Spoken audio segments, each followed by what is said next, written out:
नमस्कार। तो आजकल इंडियन मार्केट में हर तरफ आईपीओ की ही धूम मची हुई है ना। रिकॉर्ड पे रिकॉर्ड बन रहे हैं। लेकिन क्या हर चमकती चीज सोना होती है? चलिए आज 2025 के इस आईपीओ बूम के उत्साह और इसकी हकीकत दोनों को जरा टटोलते हैं। सबसे पहले तो ये देखिए, इंडियन आईपीओ मार्केट ने 18 साल पुराना रिकॉर्ड तोड़ दिया है।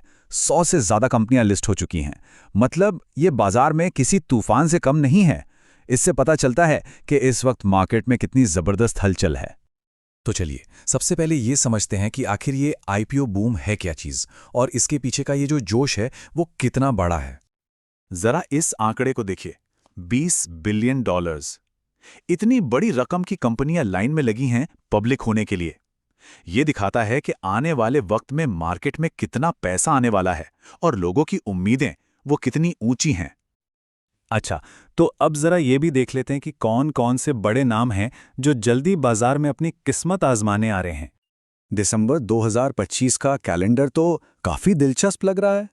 एक तरफ देखिए आईसीआईसीआई प्रूडेंशियल एएमसी जैसा एक दिग्गज है जो मेन बोर्ड पर आ रहा है, मतलब बड़ी कंपनियों के बाजार में। तो वहीं दूसरी तरफ पैजेंस एग्रो और अश्विनी कंटेनर जैसी छोटी लेकिन तेजी से बढ़ने वाली कंपनियां भी एसएमई प्लेटफॉर्म पर तैयार हैं। मतलब साफ है, बाजार में हर तरह के निवेशक के लिए कुछ ना कुछ है।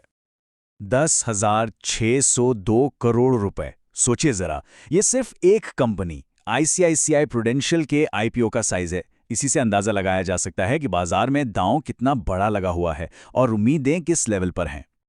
लेकिन रुकिए, कहानी अभी खत्म नहीं हुई है। हर कहानी के दो पहलू होते हैं ना। तो अब सिक्के का दूसरा पहलू देखते हैं और सुनते हैं कि मार्केट के एक्सपर्ट्स इस बारे में क्या चेतावनी दे रहे हैं। ये बात जरा ध्यान से सुनिए। मार्केट एक्सपर्ट विकास खिमानी साफ साफ कह रहे हैं कि ये जो $20 बिलियन की पाइपलाइन है वो सुनने में तो बहुत अच्छी लगती है, लेकिन इसमें से 80% आईपीओस की बिजनेस क्वालिटी अच्छी नहीं है। ये तो मतलब पूरे उत्साह के गुब्बारे में एक सुई चुभाने जैसी बात हो गई। तो मार्केट का संदेश एकदम साफ है। वो जमाना गया जब आसानी से पैसा बन जाता था। अब तो बस समझदार और सावधान निवेशक ही यहां टिक पाएंगे।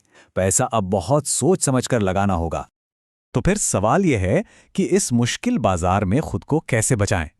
चलिए कुछ ऐसे खतरे के संकेतों पर बात करते हैं जिन्हें रेड फ्लैग्स कहते हैं और जिन पर नजर रखना बहुत जरूरी है।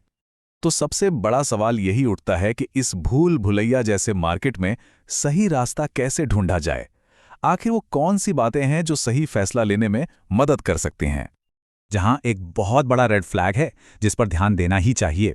अगर कोई कंपनी आईपीओ लाने से ठीक पहले अचानक से बहुत ज्यादा प्रॉफिट दिखाने लगे तो सावधान हो जाना चाहिए। ये अक्सर सिर्फ लिस्टिंग के लिए नंबरों को अच्छा दिखाने का एक तरीका हो सकता है और ये एक बड़ी चेतावनी है। तो आखिर में सवाल यही बचता है, इस रिकॉर्ड तोड़ बाजार में समझदारी किस में है?